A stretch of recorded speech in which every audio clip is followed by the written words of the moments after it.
And he wrote a book, What is ChatGPT Doing and Why Does It Work? It's about 150 pages.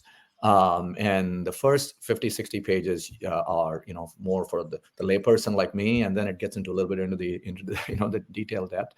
But it's a good way of understanding, what is happening in this world today in terms of what ChatGPT and the generative AI, right? So if you take a step back, in the last, ever since, we've had application systems, we've had this, most of them have been, if you draw a pyramid, they've been descriptive. A sales management, CRM, it's about describing what's happening in your pipeline. Procurement is describing what's happening in your, spend management.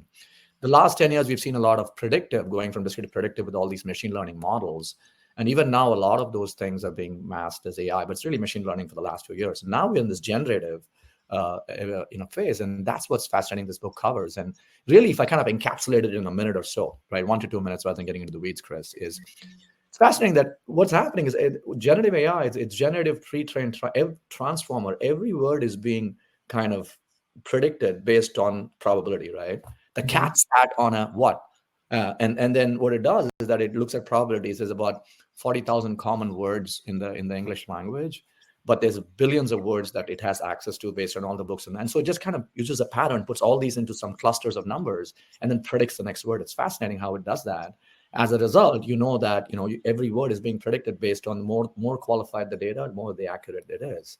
So they have these terminology, like it's called elements, and how do you cluster and all these things. But it's fascinating. That's really what it is. And the model is as complex and as simple as that. So then it's the question of the quality of the data that you put into it, and how it can be utilized in so many different ways, Chris. That's fascinating from that perspective overall. And I'll tell you one last thing is, I had a chance to listen to the head of OpenAI engineering a few weeks ago.